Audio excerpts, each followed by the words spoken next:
Good evening सभी 11th के students को। जैसा कि हम लोग को पता है कि अभी हम लोग का चैप्टर 6 वर्क एनर्जी पावर चल रहा है। मैंने वर्क को 100% कंप्लीट कर लिया था। एनर्जी अभी हम लोग पढ़ रहे थे, बहुत प्रकार का था एनर्जी, लेकिन इस चैप्टर में हम लोग मैकेनिकल एनर्जी के बारे में पढ़ रहे हैं। और मैकेनिकल एनर्जी जो था वह दो प्रकार का था, एक काइनेटिक एनर्जी था और दूसरा क्या था, पोटेंशियल एनर्जी था। और हम लोगों ने काइनेटिक एनर्जी पढ़ रखा है, फिर वर्क एनर्जी थ्योरम भी पढ़ रखा है और वर्क एनर्जी थ्योरम का एग्जाम्पल्स भी कल हम लोगों ने देखा था। और आज जो हम लोग पढ़ेंगे मैकेनिकल एनर्जी का दूसरा जो है पोटेंशियल एनर्जी। क्या है? Potential energy. पूरे फिजिक्स में एनर्जी मतलब पोटेंशियल एनर्जी और काइनेटिक एनर्जी बहुत जगह पर यूज होता है। नहीं, अलग अलग तरह का पोटेंशियल एनर्जी होता है, अलग अलग तरह का काइनेटिक एनर्जी भी होता है। अभी हम लोग केवल मैकेनिकल वाला पढ़ रहे हैं, ठीक है। चलिए देखिए, हम लोग आज पढ़ेंगे potential energy. Potential energy Hindi में नाम है इसका स्थितिज ऊर्जा। दिख रहा है और नहीं दिखेगा, थोड़ा मोड़ा चलेगा, छोड़ दो इधर देखना है तुम्हें। स्थितिज ऊर्जा, स्थितिज ऊर्जा सब देख ही लेगा तो फिर दिक्कत है ना। स्थितिज ऊर्जा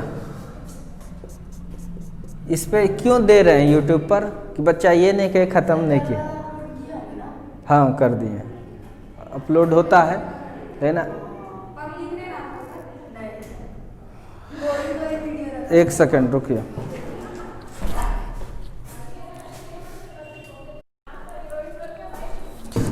तो चलिए देखिए, हम लोग पोटेंशियल एनर्जी इसको समझना है, बहुत इंपॉर्टेंट है ये। स्थितिज ऊर्जा नाम में ही छिपा है कि स्थिति अगर चेंज कर दिए तब उसमें एक एनर्जी स्टोर हो जाता है। जैसे यह पेन नीचे रखा हुआ है, यह पेन यहाँ रखा हुआ है, समझ में आ रहा है कि नहीं। इसकी स्थिति ये था, नीचे mg लग रहा है, नीचे mg फोर्स लग रहा है, उसके अगेंस्ट में यानी किसी फोर्स के अगेंस्ट में, वो भी फोर्स कैसा force, conservative force. Conservative force वह फोर्स होता है, जैसे इसको खींच लिए तो ये mg फिर खींच के यहाँ ला सकता है, ऐसे फोर्स को बोला जाता है कंजर्वेटिव फोर्स। क्या बोला जाता है? Conservative force. जैसे हम आगे जा रहे हैं, फ्रिक्शन पीछे लगेगा, लेकिन फ्रिक्शन को यह औकात नहीं है कि वो खींच लेगा, खींचने का संभव नहीं है फ्रिक्शन को। वह नॉन कंजर्वेटिव फोर्स है। फ्रिक्शन फोर्स कैसा है? नॉन कंजर्वेटिव फोर्स है। समझ में आ रहा है ना। कंजर्वेटिव फोर्स वो होता है कि अगर उसका पोजीशन चेंज कर दीजिएगा तो वो खींच के फिर वहाँ पर ला सकता है। वैसे फोर्स को क्या बोलते हैं हम लोग? Conservative force. तो ध्यान से देखिए, किसी कंजर्वेटिव फोर्स के विरुद्ध में अगर यदि आप इसकी स्थिति को चेंज किए हो तो काम करना पड़ा, वह जो काम है वह एनर्जी बन के रह जाएगा इसमें। और ये स्थिति चेंज के कारण हुआ, इसलिए इसमें पोटेंशियल एनर्जी आ जाएगा। क्या आ जाएगा इसमें? जैसे छोड़ेंगे गति आ जाएगा, तब वह पोटेंशियल एनर्जी काइनेटिक में कन्वर्ट हो जाता है। समझ में आ रहा है कि नहीं। तो कहने का मेरा मतलब है, किसी फोर्स के अगेंस्ट में अगर आप वर्क करते हैं तब जो एनर्जी स्टोर्ड होता है उस एनर्जी को हम लोग क्या कहते हैं? Potential energy. अगर कोई मोशन में है तब जो उसके पास एनर्जी है उसको हम लोग बोलते हैं काइनेटिक एनर्जी। उसको क्या बोलते हैं? Kinetic energy. लेकिन अगर किसी कंजर्वेटिव फोर्स के अगेंस्ट में अगर हम वर्क करते हैं तब जो वह वर्क डन है वह पोटेंशियल एनर्जी बन के स्टोर्ड हो जाता है। कोई दिक्कत? ध्यान से देखिए, कोई यह बेलून है, कोई एक बेलून है, नहीं, उसको तुम दबाए, बेलून दबना नहीं चाहता है, जैसे तुम फोर्स छोड़ोगे वो अपना ओरिजिनल फोर्स में आ जाएगा।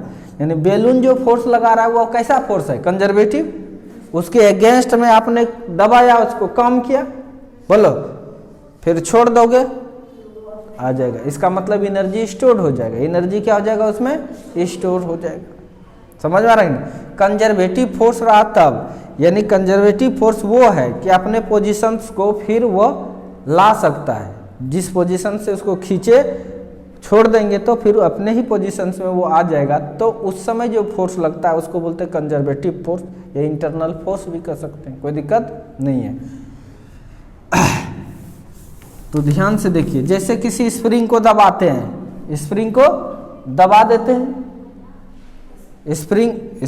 स्प्रिंग महादीवाल में हम दबाने लगे तो स्प्रिंग फोर्स किधर लगता है, लेकिन उसके विरुद्ध में हम दबाए, उसको दबाने में जितना काम किए वह काम उसमें एनर्जी बन के रह गया। वो भी क्या, स्थिति चेंज किए। स्प्रिंग लंबा था उसको छोटा किए। नहीं विश्वास है तो उसके अंदर पत्थर रख दो, देखो पत्थर उड़ा देता है कि नहीं। समझ में आ रहा है कि नहीं? पत्थर उड़ा दे रहा है, इसका मतलब उसके पास एक एनर्जी आया। उसी एनर्जी को हम लोग बोलते हैं पोटेंशियल एनर्जी। कोई दिक्कत? वो कंजर्वेटिव फोर्स नहीं है ना। तब हम क्या बोले, कंजर्वेटिव फोर्स के विरुद्ध में अगर आप काम करते हैं तब वह काम पोटेंशियल एनर्जी होता है। एक को खींच दिए वो अपने शेप में ला ही नहीं पाया, उतना ही छोटा हो गया। तो वो स्प्रिंग है भले नाम का, वो स्प्रिंग नाम का है, लेकिन स्प्रिंग वाला काम वो कर नहीं रहा। स्प्रिंग उसी को बोला जाता है, दबा दीजिए दब जाएगा, छोड़िए फिर आ जाएगा। हाँ, तो कहने का मेरा मतलब वो स्प्रिंग है। स्प्रिंग की लिमिट भी होता है। वह पतला स्प्रिंग था, आपने ज़्यादा खींच दिया होगा इसीलिए खींचा हुआ रह गया। समझ में आ रहा है कि नहीं? उसको उतना नहीं खींचना चाहिए। हर आदमी का लिमिट है ना। जैसे हम कह रहे हैं भूख लगता है, ये टूटेगा जुटेगा, ये सब कुछ होगा, नहीं समझे? ये सारा चीज होता है। वो सब चीज पर क्यों जा रहे हैं? जनरल बातें पर थ्योरी बनाया जाता है, ऑब्सेशनल पर नहीं। अब कमजोर दे देंगे, टूटना तो है ही है ना, वो सब चीज़ पर नहीं जाइए, वो सबसे दूसरा चीज़ हो गया। समझ में आ रहा है? हर चीज़ का लिमिट होता है। जैसे कहेंगे खाना खाओगे भूख मिटेगा, एक रोटी खाए भूख मिटा, और खाए और मिटा, 50 को खा लीजिएगा पेट भी फटेगा ना। समझ में आ रहा है कि ना? हर चीज़ का एक लिमिट होता है, वहाँ तक ही रोल्स करता है। कोई दिक्कत? तो तुमको क्या लगता है कि इसको यहाँ से उठाए पृथ्वी खींच लिया? बहुत उठाते चले जाएंगे तो खींच लेगा? अर्थ का ग्रेविटेशनल फील्ड जो है उससे अगर बाहर चले जाएंगे तो फिर वो खींच नहीं पाएगा। तो इसीलिए वो सब चीज़ पर नहीं जाना चाहिए। क्वेश्चन जहाँ तक है वहीं तक रहना चाहिए, नहीं तो समय वेस्टिंग जाएगा। ठीक है, अच्छी बात है, क्वेश्चंस आना अच्छी बात है, लेकिन हम बार बार आपको समझाते हैं इस चीज़ को। सब चीज़ होता है दुनिया में, एक साथ सारा चीज़ होता है। डांटने का बात नहीं कि हम डांट रहे हैं आपको, हर चीज़ होता है। पोटेंशियल एनर्जी मतलब क्या है? स्थितिज ऊर्जा। ठीक है, आप स्थिति को चेंज कर दीजिए, उसका आकार को चेंज कर दीजिए, नहीं समझे?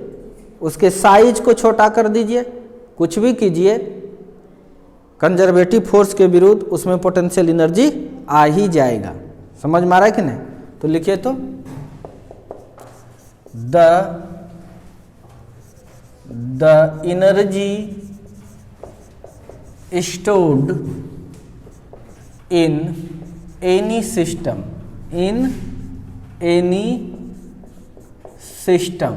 the energy stored in any system due to its configuration, मतलब होता है शेप, यानी इसको लिख सकते हैं पोजीशन, शेप, साइज।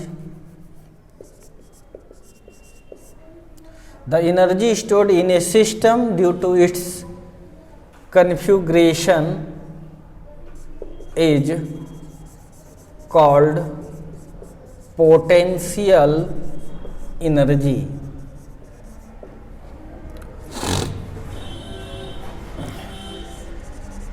किसी निकाय में जमा किसी निकाय में, किसी निकाय में स्थिति, आकार एवं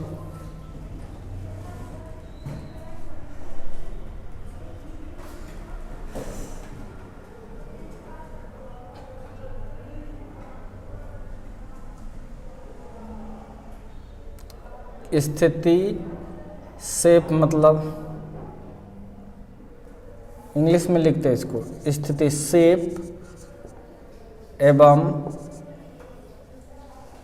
साइज के कारण, साइज के कारण जमा ऊर्जा, जमा ऊर्जा स्थितिज ऊर्जा कहलाती है। ठीक है, कोई भी सिस्टम है, निकाय है में स्थिति, शेप एवं साइज के कारण जमा ऊर्जा स्थितिज ऊर्जा कहलाती है। नहीं, जैसे इस पेन को हम ग्रेविटी के विरुद्ध खींचते हैं, स्थिति चेंज किए तो इसमें एनर्जी आ गया। नहीं, कोई किसी का साइज इतना बड़ा था, मारे गुस्सा धंस गया, नहीं समझे, तो उसके पास जो एनर्जी आ गया वह भी पोटेंशियल एनर्जी है। समझ में आ रहा है कि नहीं? शेप साइज को भी बदलते हैं हम लोग तो फिर भी एनर्जी आता है। ध्यान से देखिए, जैसे ये इलास्टिक बॉडी है, ये क्या है, इलास्टिक, दबाते दब जाता है, छोड़ते हैं आ जाता है, दबाए काम करना पड़ा, जरूर वो फोर्स लगा रहा होगा उधर से, उसके अगेंस्ट में हम काम किए, दब गया, छोड़ेंगे फिर आ जाएगा। इसका मतलब कंजर्वेटिव फोर्स के विरुद्ध में जो काम किए तो वहां पर पोटेंशियल एनर्जी आ गया था। कोई दिक्कत? कोई दिक्कत?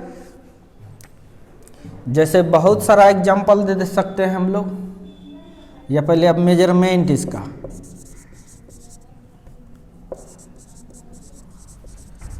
मेजरमेंट ऑफ पोटेंशियल एनर्जी, मतलब हिंदी हो गया स्थितिज ऊर्जा का मापन। कैसे मापेंगे इसको? तो हम लोग कहेंगे the total work done, the total work done, work done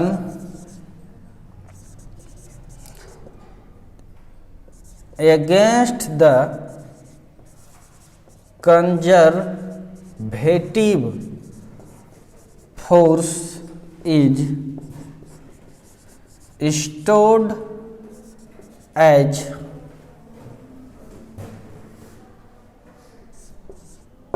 potential energy, stored as potential energy।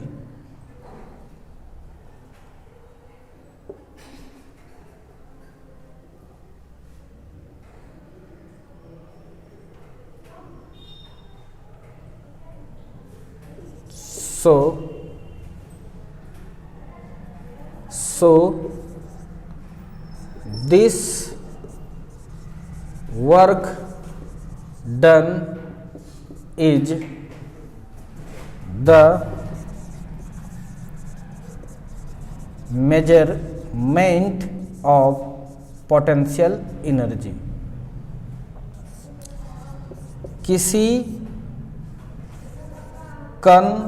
Conservative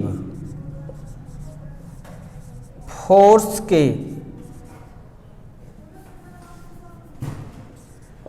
विरुद्ध में कुल किया गया कार्य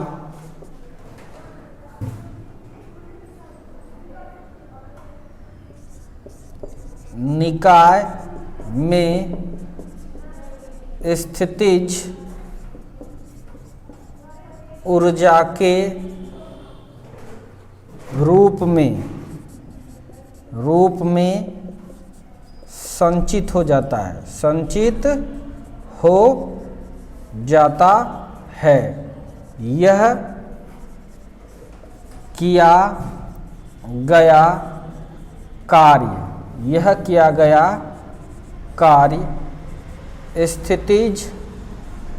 स्थितिज ऊर्जा का मापन है, स्थितिज ऊर्जा का मापन है। एग्जाम्पल देखो, ध्यान दीजिए, समझना है ये सब चीज को। एक बॉडी है, इस सरफेस पर रखा हुआ है, ये सरफेस पर एक बॉडी रखा हुआ है, बोलो है। नीचे तो इसको mg लगेगा, बोलिए, यानी इसको एक्सटर्नल फोर्स, कैसा फोर्स नहीं, यानी कंजर्वेटिव फोर्स ये हो गया। उसके विरुद्ध में हम एक्सटर्नल फोर्स लगा करके इसको यहाँ लेके चले आए। कहाँ लेके चले आए? यहाँ पे। समझ में आ रहा है कि नहीं? तो इसका मतलब इसमें पोटेंशियल एनर्जी आ गया। इसमें क्या आ गया? पोटेंशियल एनर्जी आ गया। समझ में आ रहा है कि नहीं? mg नीचे लग रहा था, mg नीचे लग रहा था, उसके अगेंस्ट में हम एक्सटर्नल फोर्स लगाए और उसको ऊपर लेके चले गए, तो इसका मतलब इसमें पोटेंशियल एनर्जी आ गया। समझ में आ रहा है कि नहीं?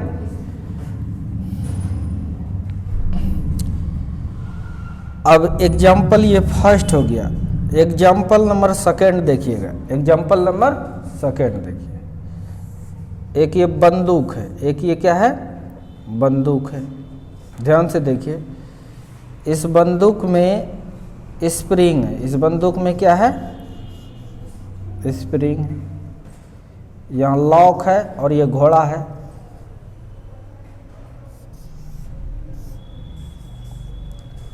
कोई दिक्कत? ये स्प्रिंग पहले था इतना बड़ा स्प्रिंग था।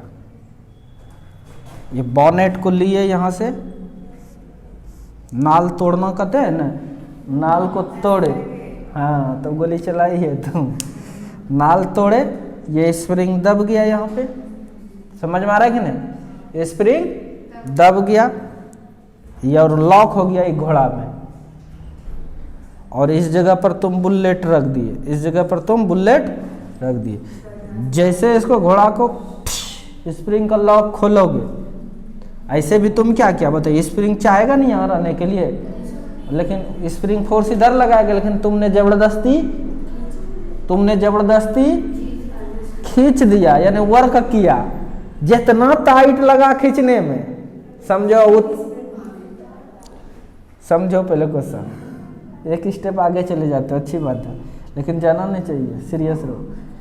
जितना ताकत से खींचने, नाल तोड़ने में लगेगा, उतना काम करना पड़ रहा है स्प्रिंग के विरुद्ध। यानी ये स्प्रिंग कंजर्वेटिव फोर्स है, स्प्रिंग को चाँप दोगे तो फोर्स लगाता है अपना ओरिजिनल शेप जाने के लिए। तो उस कंजर्वेटिव फोर्स के विरुद्ध में तुमने काम किया, जितना ज़्यादा काम किया उतने ज़्यादा इसमें पोटेंशियल एनर्जी आ गया। इसमें क्या आ गया आपका? Potential energy. समझ में आ रहा है कि नहीं? वही पोटेंशियल एनर्जी ठोकता है इसको, नहीं समझे? बस ये स्पीड पकड़ लेता है। क्या पकड़ लेता है? तो वह जो एनर्जी है, मतलब पहले मेरे हाथ द्वारा, यानी मेरे द्वारा काम किया गया जो था, वह मेरा एनर्जी बर्बाद किया, वह एनर्जी स्प्रिंग में चला गया पोटेंशियल एनर्जी के रूप में। क्योंकि स्थिति चेंज किया ना, साइज चेंज किया कि नहीं? इसको कॉन्फ़िगरेशंस का मतलब पोजीशंस, शेप, साइज सब होता है। तो ये पोटेंशियल एनर्जी। अब उसके बाद इसको क्या दे देगा? तब एनर्जी दे देगा पोटेंशियल, तो ये स्पीड पकड़ लेगा, तो काइनेटिक एनर्जी आ जाएगा इसमें। एनर्जी एक से दूसरे फॉर्म में ऐसे चेंज होता है। एनर्जी कहीं से आता नहीं है, कहीं से कहीं जाता भी नहीं है। समझ में आ रहा है कि नहीं? तो हम लोग पढ़ेंगे कंजर्वेशन ऑफ एनर्जी तो समझ में आएगा। बहुत इंटरेस्टिंग दिलाता है ये सब चीज़, कोई दिक्कत? तीसरा चीज ये देखिए, अब तुम देखो, ये राम भगवान को जानते हो ना? जानता है कि नहीं? राम भगवान एक ऐसे वाला रखता था, बो, ये बो, रस्सी एकदम ऐसे रहना चाहता है। समझ में आ रहा है कि नहीं? लेकिन इस रस्सी को इसमें तीर लगाकर खींच दिए, तीर लगाकर इसको खींच दिए। रस्सी कैसे रहना चाहेगा, देखो टेंशन होगा एक इधर दूसरा इधर, रिजल्ट इधर, यानी ये ऐसे रहना चाहेगा। बोलो, उसके अगेंस्ट में आपने क्या किया, खींच दिया इसको, तो इसका मतलब इसमें पोटेंशियल एनर्जी आ गया, इसमें पोटेंशियल एनर्जी आ गया। तो अब आपने देखा है, आपने देखा ऐसा सिचुएशन जहां जहां होता है, नहीं समझे, तुम्हारे गाल में आके ऐसे दबा देंगे, अभी चेंज कर दिए इसका साइज को, छोड़ देंगे, क्योंकि यह गाल चाहता है फुला हुआ रहना, मेरा गाल चाहता है फुला हुआ रहे, उसके अगेंस्ट में हमने वर्क किया, जितना वर्क करने में लगा उतने सा एनर्जी आएगा। अगर वर्क कर रहे हैं थोड़ा सा, वर्क कर रहे हैं थोड़ा सा, तो एनर्जी भी आप में थोड़ा। बिना वर्क किए, ध्यान से देखिए, बिना वर्क किए, बिना काम किए एनर्जी आ ही नहीं सकता है। क्या सब बच्चा चाहता है हम पढ़ लें, फोर्स लगता है नहीं पढ़ो, फोर्स लगता है नहीं पढ़ो, उसके विरुद्ध में आके, उसके विरुद्ध में आकर के मेहनत करता है। जो जितना मेहनत करता है, जो जितना मेहनत करता है यानी वर्क करता है, वह उसका वर्क किया हुआ जो है एनर्जी बनकर उसमें सेटअप होते जा रहा है। अगर वर्क कहीं पर कम कर रहे हो, इसका मतलब एनर्जी कम आ रहा है, होगा आपको। अगर वर्क ही नहीं किए तो एनर्जी का, नहीं समझे, वर्क तो आपको करना ही होगा। समझ में आ रहा है कि नहीं, वर्क नहीं कीजिएगा तो एनर्जी नहीं। अब बिना माथा लगाए हैं वर्क कर रहे हैं, बिना, नहीं समझे। अब देखिए तो एक एग्जांपल और देते हैं, ऊपर हम मिटाते हैं, अब समझिएगा।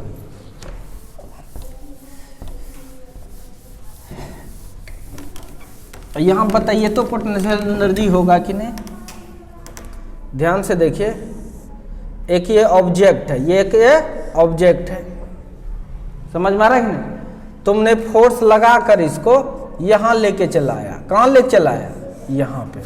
बताइए इधर लग रहा था फ्रिक्शन, बोलो, तो इस फोर्स के अगेंस्ट में काम किया कि नहीं, तब यहां पोटेंशियल एनर्जी होनी चाहिए। होगा कि नहीं होगा, नहीं होगा, दिमाग रखो। यह कंजर्वेटिव फोर्स नहीं है, यह कंजर्वेटिव फोर्स नहीं है, समझ में आ रहा है कि नहीं। यह ओरिजिनल शेप में नहीं लाता है, कोई दिक्कत। यहां पर देखो, ये भी ओरिजिनल शेप में जाना चाहेगा, ये भी यहां छोड़ देंगे तो यहां चला आएगा, ये भी। यहां पर जो है ये कंजर्वेटिव फोर्स फ्रिक्शन होता नहीं है, खींच के लेके चलाए, कोई एनर्जी इसमें नहीं। अब समझ में आया।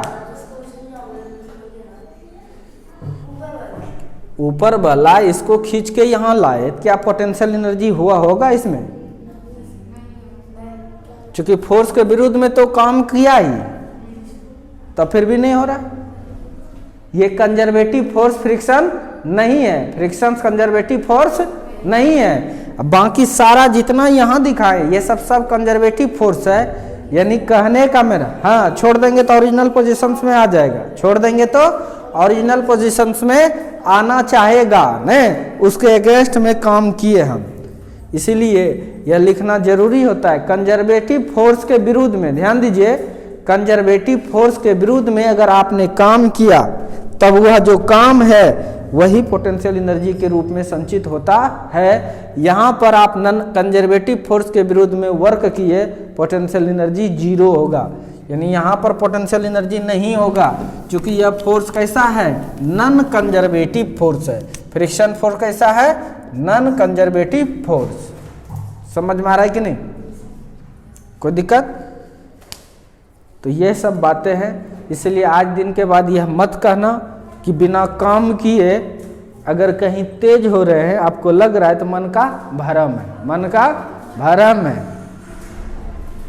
समझ में आ रहा है कि नहीं। बिना वर्क किए अगर आपको पोटेंशियल एनर्जी आ जा रहा है तो नहीं कहता है कि बोलता, सुनो, बोलता है कि नहीं ये हाई पोटेंशियल का स्टूडेंट है, इसका मतलब वो मेहनत कर लिया है, एनर्जी उसमें जमा है।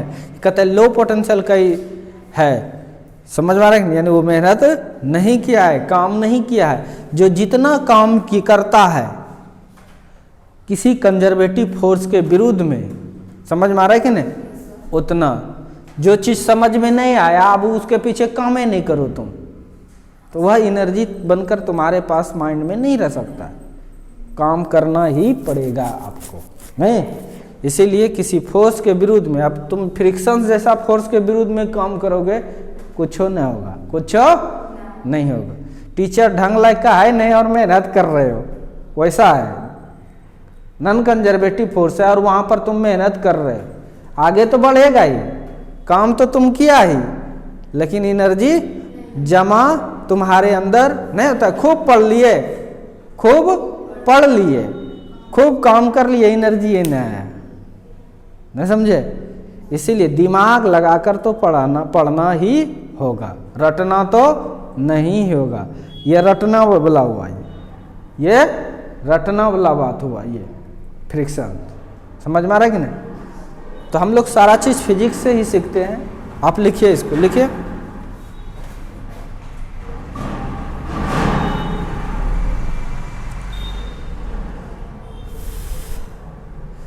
The total work done against the conservative force is stored as potential energy. So this work done is measurement of potential energy. किसी कंजर्वेटिव फोर्स के विरुद्ध में कुल किया गया कार्य निकाय में स्थितिज ऊर्जा के रूप में संचित हो जाता है। यह किया गया कार्य स्थितिज ऊर्जा का मापन है। यानी इसमें कितना पोटेंशियल एनर्जी होगा, ध्यान दीजिए, इसमें कितना पोटेंशियल एनर्जी होगा, इसको यहाँ तक लाने में कितना काम करना पड़ा, समझ में आ रहा है कि नहीं? इसको यहाँ तक लाने में कितना काम करना पड़ा, ज़्यादा काम करना पड़ेगा, ज़्यादा पोटेंशियल एनर्जी। यानी जब कभी भी पोटेंशियल एनर्जी निकालना है, अस्थिर रहो, जब कभी भी पोटेंशियल एनर्जी, सबको नहीं आता है समझ में ये सब चीज़, जो तुम समझ गए ये आता नहीं है, न पूछ के देखना है। जितना जब कभी भी पोटेंशियल एनर्जी निकालना होगा तो कंजर्वेटिव फोर्स के विरुद्ध में जितना काम किए आप, वह काम ही पोटेंशियल एनर्जी होगा। यानी पोटेंशियल एनर्जी निकालना है तो आपको वर्क निकालना पड़ेगा। क्या निकालना पड़ेगा? वर्क।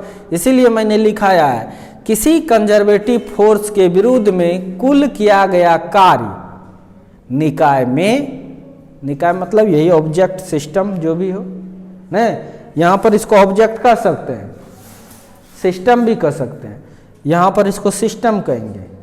समझ में आ रहा है कि एक से ज़्यादा चीज़ जब यूज होता है उसको बोलते हैं सिस्टम, ठीक है? तो फिर से सुनो, किसी कंजर्वेटिव फोर्स के विरुद्ध में कुल किया गया कार्य निकाय में स्थितिज ऊर्जा के रूप में संचित हो जाता है। यह किया गया कार्य स्थितिज ऊर्जा का मापन है। नहीं, यानी वही जो काम करोगे वही स्थितिज ऊर्जा का मापन है। लिखिए,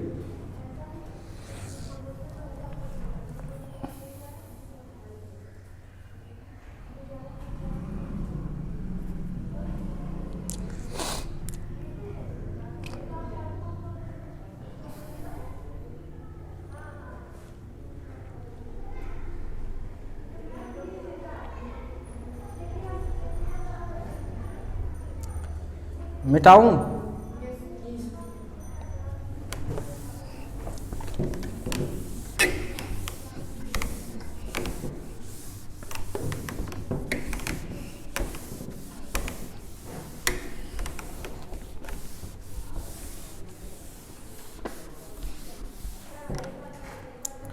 फ्रिक्शन वाला भी बना लेना।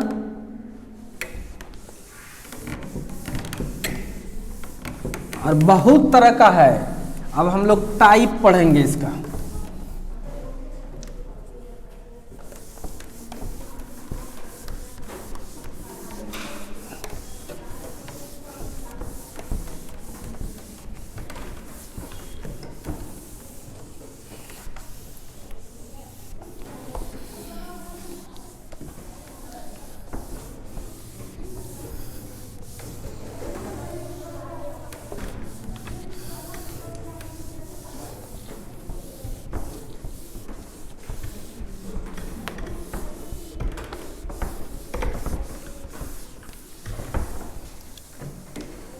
तो लिखिए तो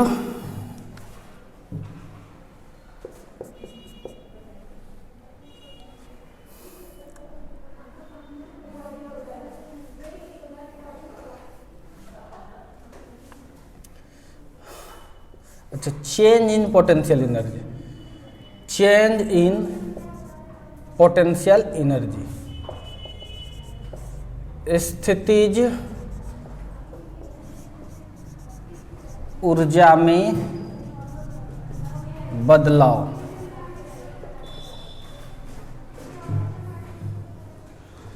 ध्यान दीजिए, समझो, ये ग्रेविटी है नीचे, पहले से कोई खींच के यहाँ रख दिया था, इसके पास है कि नहीं एनर्जी, ये अपने नहीं आया होगा, कोई तो खींचा, कोई दिक्कत।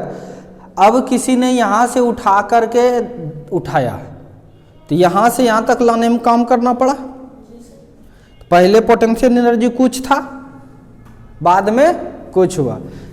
बोलो, पहले 10 जूल था, अब क्या हो गया 100 जूल, यानी कितना चेंज हुआ पोटेंशियल, 90 जूल। बोलो, यह जो चेंज इन पोटेंशियल एनर्जी है, यह किसके बराबर हुआ, वर्क कितना किए, कितना वर्क किए। 90 कैसे निकला, पहले 10 था, तो इसका मतलब अब हो गया कितना, अब 100, कितना हो गया ये 100, इसका मतलब 90 काम किया है, 90 ये जूल है, समझ में आ रहा है कि नहीं। तो यही है चेंज इन पोटेंशियल एनर्जी, ठीक है। The work done against the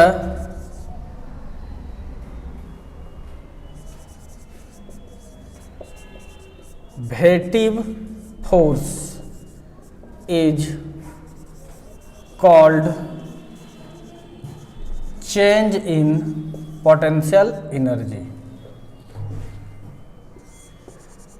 किसी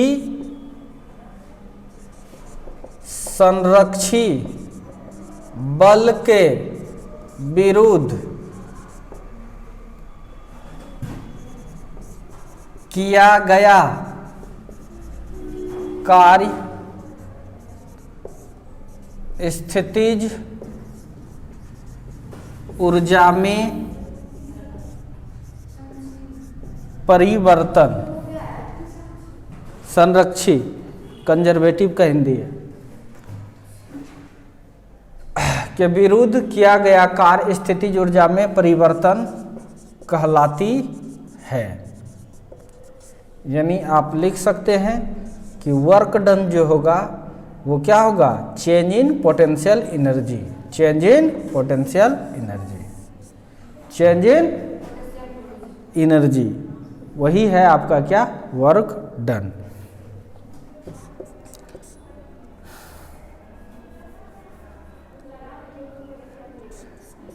There can be many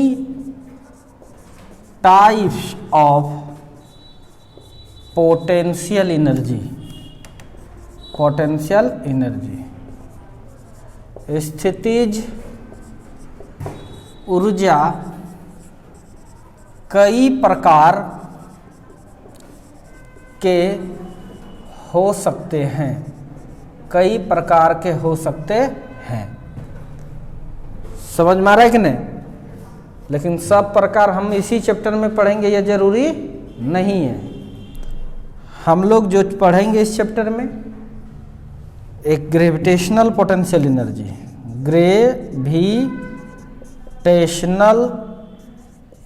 potential energy, गुरुत्वाकर्षण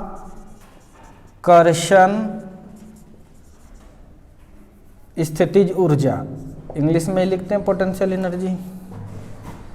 दूसरा स्प्रिंग पोटेंशियल एनर्जी,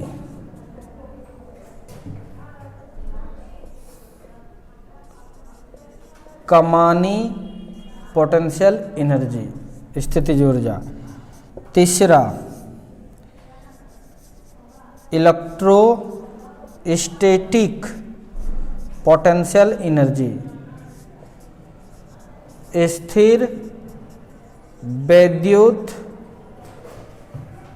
स्थितिज ऊर्जा। स्थितिज ऊर्जा ये सब 12th में पढ़ेंगे, ये सब इलेक्ट्रोस्टैटिक्स में पढ़ेंगे। देखो तो देखो, क्यों नहीं पढ़ेंगे, देखो यहाँ पर भी देखो, एक चार्ज यहाँ है Q1 प्लस वाला, ठीक है, दूसरा चार्ज है यहाँ पर Q2 प्लस वाला। ध्यान दीजिए, ये धक्का मारेगा कि नहीं इसको, किधर, इधर, लेकिन वो जबरदस्ती इसको खींच के लाए यहाँ, इसका मतलब इसमें एनर्जी आएगा कि नहीं, बोलो। यहाँ लाएंगे तो ये धक्का मार के फिर वहीं पहुंचा देगा कि नहीं, तो यहाँ भी पोटेंशियल एनर्जी होगा कि नहीं, तब इसीलिए हर एक जगह पर हो सकता है। अगर हम अभी इलेक्ट्रोस्टैटिक्स से दर्शन नहीं करवाते, ध्यान दीजिए, संयोग से चल रहा है इलेक्ट्रोस्टैटिक्स 12th का, तो आपको ये समझ में आ गया। कोई बच्चा सोच लेने, अब ये बता दीजिए सर लिखे छोड़ दिया, छोड़े नहीं है, ये आगे पढ़ेंगे, लेकिन नाम लिखना होगा कि नहीं। तो इलेक्ट्रोस्टैटिक्स पोटेंशियल एनर्जी। अब देखिए, इलेक्ट्रिक पोटेंशियल एनर्जी भी होता है, इलेक्ट्रिक, या छोड़ो इसको। अब magnetic potential energy, magnetic potential energy, चुंबकीय स्थितिज ऊर्जा, चुंबकीय स्थितिज ऊर्जा। अब आप देखिए, तो बहुत सारा है, इतना ही नहीं, बहुत सारा है, लेकिन अभी हम लोग इस चैप्टर में ये सब पढ़ने लायक है, ठीक है। इसलिए ये दोनों के बारे में हम लोग पढ़ेंगे, आज ही पढ़ेंगे।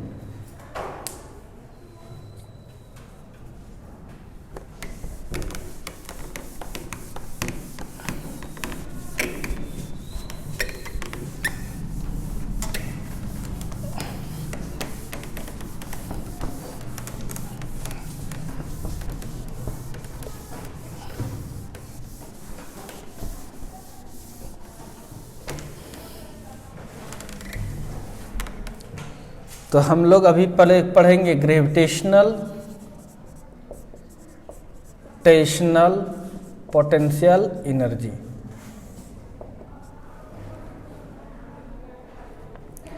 तो हम लोग पोटेंशियल एनर्जी जानते ही हैं, कंजर्वेटिव फोर्स के अगेंस्ट काम करना पड़ेगा, बोलो। Consider about a body of mass m is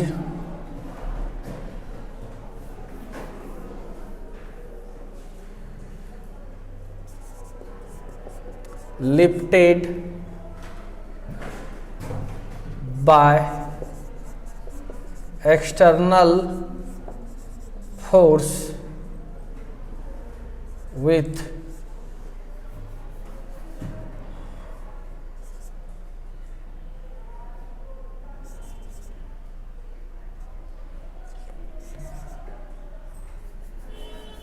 by external force. Consider about a body of mass m is lifted by external force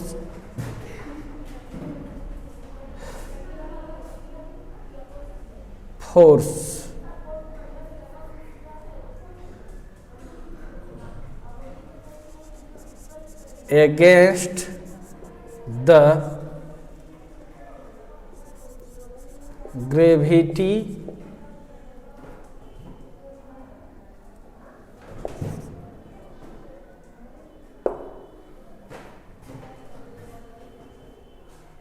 for which some work is done. Work is done. Such work done is stored as potential, stored as gravitational potential energy. कोई m द्रव्यमान वाले वस्तु के बारे में विचार करें जिसे गुरुत्व बल के विरुद्ध बाह्य बल लगाकर h ऊंचाई तक उठाया गया है। इसके लिए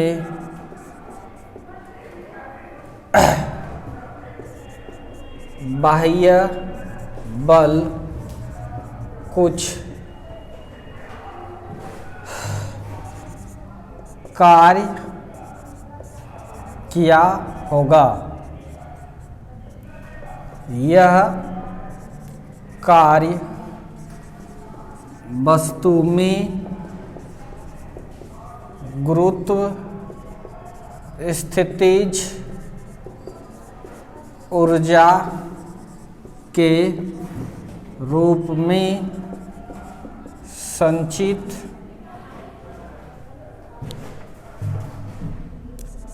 हो गया है।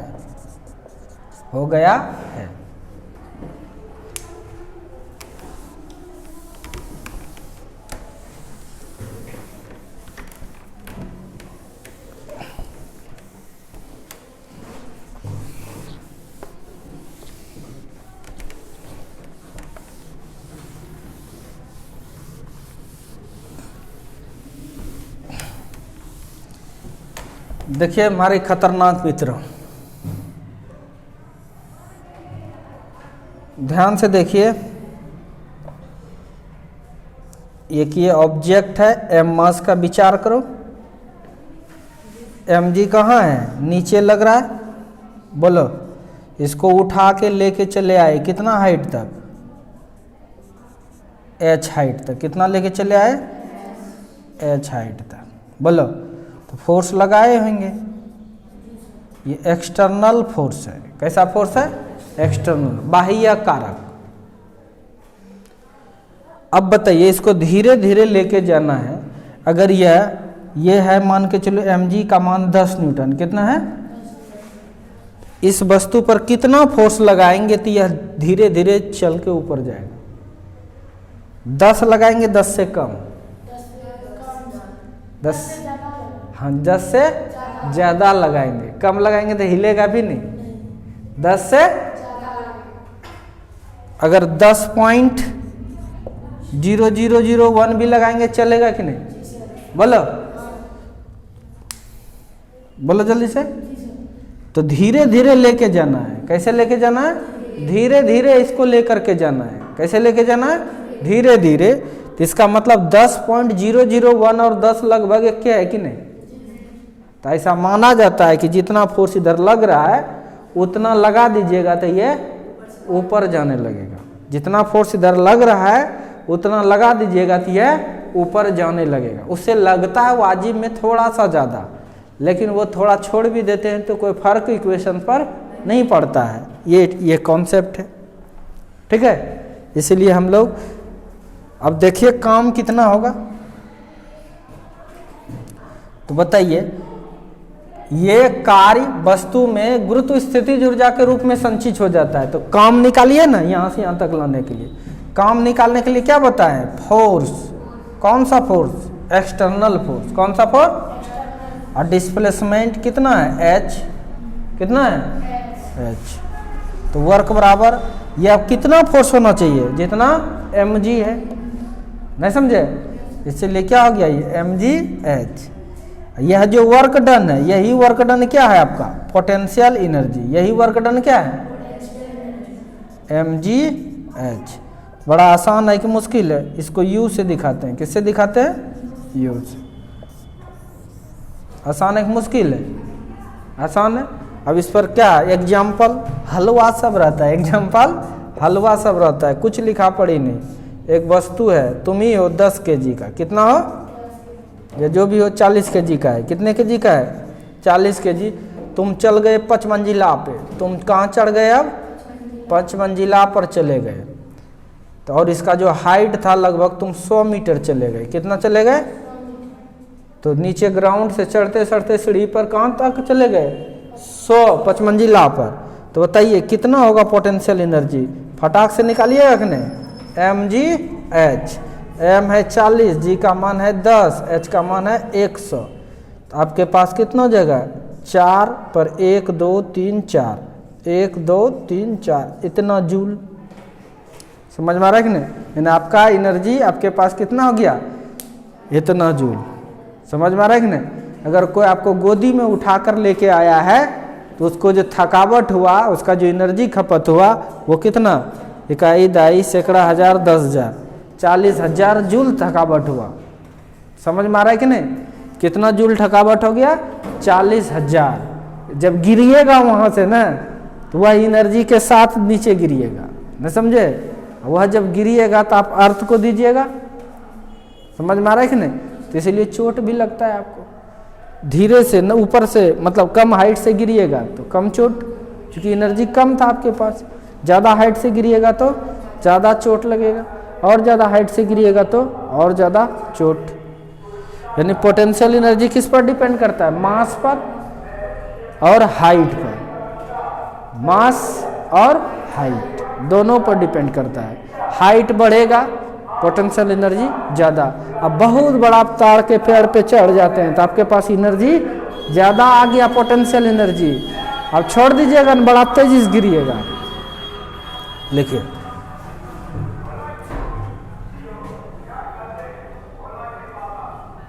मिटाऊं ऊपर? कहानी, इसको हम कहानी मानते हैं। ये अपने मन से लिखने का है।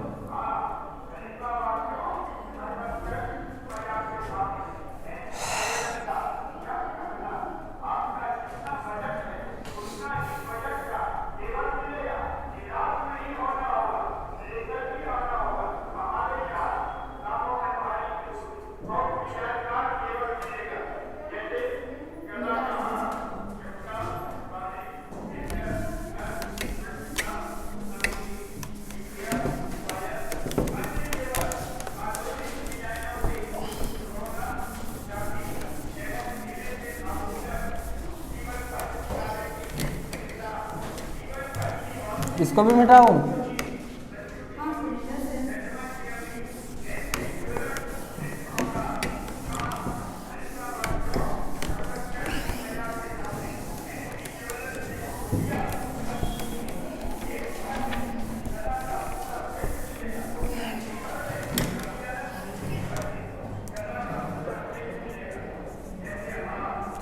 Spring potential energy. स्प्रिंग का मतलब होता है कमानी, स्थितिज ऊर्जा।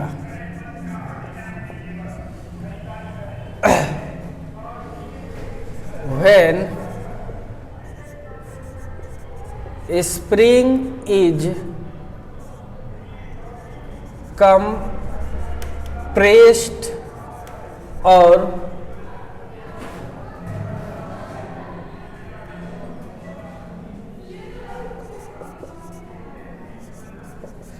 stressed against the spring force,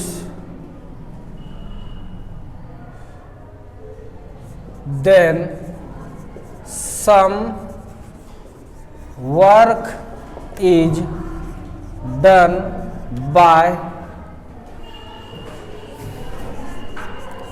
external agent. Such work done is stored as spring potential energy. Spring potential energy in spring.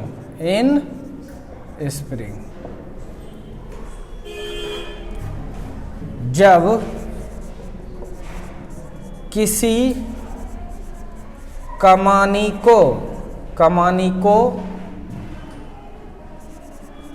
कमानी बल के विरुद्ध खींचा या दबाया जाता है तो इसके लिए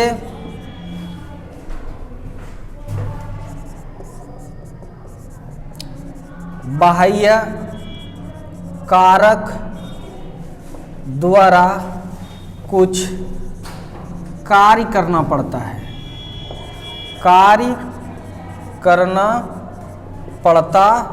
है। यह कार्य कमानी में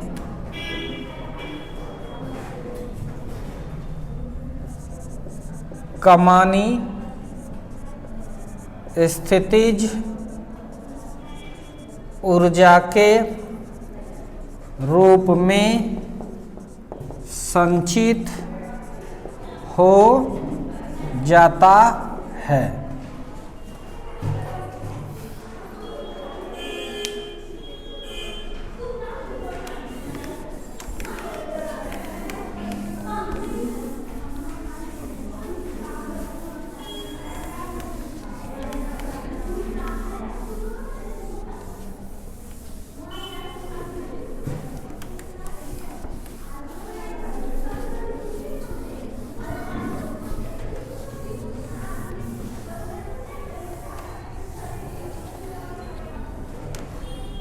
चलो समझो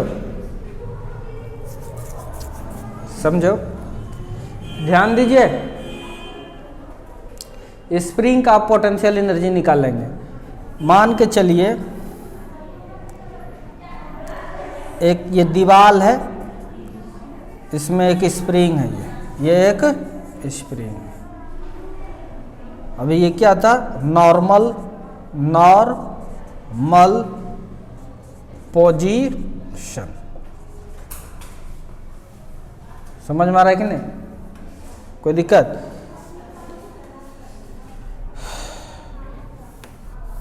अभी क्या है ये? नॉर्मल पोजीशन में। कोई दिक्कत? इसको दबा भी सकते हैं। ध्यान दीजिए, दबा दिया हमने कितना? x। कितना दबा दिया? x। तो दबाने के लिए फोर्स लगाना पड़ेगा। बोलो, एक्सटर्नल फोर्स, स्प्रिंग फोर्स लगाता है इधर। बोलो, ये स्प्रिंग फोर्स लगाएगा इधर, उसके अगेंस्ट में आपने काम किया। आपने क्या किया? काम किया। जितना काम किए उतना इसमें पोटेंशियल एनर्जी आएगा कि नहीं आएगा? या आप इसको खींच सकते हैं। ध्यान से देखिए, खींच दिए x। कितना खींच दिए? x। एक्सटर्नल फोर्स लगाए इस डायरेक्शन में, स्प्रिंग फोर्स लगाना चाह रहा इस डायरेक्शन में। बोलो, ये खींच रहा था इधर, लेकिन आपने जबरदस्ती खींचा इसको इधर। बताइए, स्प्रिंग फोर्स पर आ चुके हैं -kx, और एक्सटर्नल फोर्स जो होता है वो kx होता है। कितना होता है? पता है आपको? बता दिया गया है। स्प्रिंग फोर्स -kx और एक्सटर्नल फोर्स kx। कोई दिक्कत? तो अब समझिए, तो इसके लिए बताइए, यहां से यहां तक लाने के लिए काम क्या होगा, या इसको खींचने के लिए काम क्या होगा? तो स्प्रिंग फोर्स के विरुद्ध में यहां पर भी काम हुआ, स्प्रिंग फोर्स के विरुद्ध में यहां पर भी कितना काम हुआ? वही काम तो है जिस फोर्स के विरुद्ध में, यानी कंजर्वेटिव फोर्स के विरुद्ध में जो काम होता है वही काम पोटेंशियल एनर्जी है। बोलो जल्दी से। अच्छी बात है। तो हमको क्या निकालना पड़ेगा, समझना है इस चीज को, वर्क डन बाय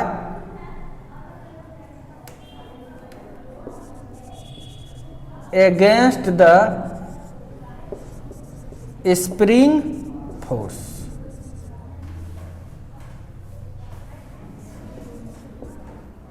समझ में आ रहा है कि नहीं? Work done against the spring force, spring force के अगेंस्ट में किया गया कार्य। लिख दें क्या? स्प्रिंग को कमानी कहते हैं, स्प्रिंग बल के विरोध में किया गया कार्य। तो सर चूंकि जानते हैं आप कार्य बराबर क्या होता है, एफ एस, बोलो है कि नहीं? एस का मतलब यहाँ एक्स माने है, क्या माने है? एक्स। हमारे प्यारे मित्रों ध्यान दीजिए, ध्यान दीजिए, फोर्स स्प्रिंग का कांस्टेंट होता है। एक जैसा फोर्स लगेगा? यस सर, यही पढ़े हैं। शुरू में दबाने में आसान है, हर एक जगह पर अलग अलग फोर्स लगेगा, नहीं समझे? तो वेरिएबल फोर्स के कारण वर्क डन निकालना पड़ेगा। समझ में आ रहा है कि नहीं? तो वर्क डन कैसे, कौन सा फोर्स के कारण निकालना पड़ेगा? वेरिएबल फोर्स के कारण, जो कि निकाले थे। नहीं तो आप समझिए कि थोड़ा सा पहले काम निकाल लीजिए, थोड़ा सा, इसी को हम लोग इंटीग्रेट कर दिए थे। फॉर डायरेक्ट रिजल्ट नहीं लिख रहे हैं, फॉर टोटल वर्क, इधर भी इंटीग्रेट कर दिए और इधर भी इंटीग्रेट कर देंगे। एफ डी एक्स, बोलिए कहां से कहां तक? x1 से लेके x2 तक, यही था ना फॉर्मूला। पहले क्या था, जीरो, जीरो से लेके कहां तक गए? x तक। कहां तक गए? x तक। तो यहां तक जीरो से लेके क्या कर देंगे हम? x, जीरो से लेके x। कोई दिक्कत? तो डी डब्ल्यू का इंटीग्रेशन डब्ल्यू है, थोड़ा सा काम का पूरा। आपको ये पहले ही बताया गया है, डब्ल्यू बराबर ये फॉर्मूला, नहीं? ध्यान से देखिए, अब इंटीग्रेशन जीरो से x, एफ का मान क्या होता है? के एक्स। क्या होता है? के एक्स, ना कुछ तो पावर एक डी एक्स। उसके बाद यहाँ लिख रहे हैं, तो डब्ल्यू बराबर क्या हो जाएगा तब बताइए? के तो कांस्टेंट है, कांस्टेंट को बाहर कर लेते हैं, हैं? इंटीग्रेशन हम सिखाए उस दिन भी, ये याद रखना पड़ेगा, हरदम मिलेगा। के बाहर कर लिए, इंटीग्रेशन जीरो से लेके कहां तक? x तक। किसका? x dx का। किसका? तो वर्क बराबर के था, के दिए, इसका इंटीग्रेशन कीजिए, x पर power n+1 by n+1, limit zero से x तक। फिर चलिए, वर्क बराबर के था, के दिए, x² 2, x इतना, इसलिए वर्क बराबर के था, के दिए, बाय 2 था, 2 दिए। एक बार अपर लिमिट पुट करेंगे x के जगह पर, माइनस करके एक बार लोअर लिमिट पुट करेंगे।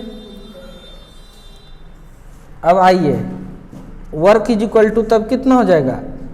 1/2 के, एक ही चीज आइए ना, कुछ तो 1 है, 1/2 के x²। यह वर्क डन जो है, यही वर्क डन पोटेंशियल एनर्जी हो गया किसका? स्प्रिंग का। बोलो, हाफ के x², यानी स्प्रिंग के पास जो पोटेंशियल एनर्जी होगा वो कितना होता है? हाफ के x²। कितना दबाए हैं ये, वो वाला डिस्टेंस है, के कांस्टेंट दिया रहता है, तुरंत एनर्जी आप निकाल लीजिएगा। कोई दिक्कत? तो ये सब हलवा सब न्यूमेरिकल्स पूछेगा इस पर, ठीक है? कहेगा एक स्प्रिंग है 50 सेंटीमीटर दबाया गया है, नहीं समझे, और उसका स्प्रिंग कांस्टेंट 100 न्यूटन मीटर है, नहीं समझे, दिया रहेगा, के भी दिया रहेगा, ये भी दिया रहेगा, आपको स्प्रिंग का पोटेंशियल एनर्जी फटाक से निकल जाएगा, नहीं समझे। तो इस तरह से ये स्प्रिंग का पोटेंशियल एनर्जी था। आई होप आपको क्लियर समझ में आया, और भी कल बताया जाएगा पोटेंशियल एनर्जी सबके बारे में। आज इजी वाला बातें सिर्फ पढ़ाए हैं, ठीक है? Thank you.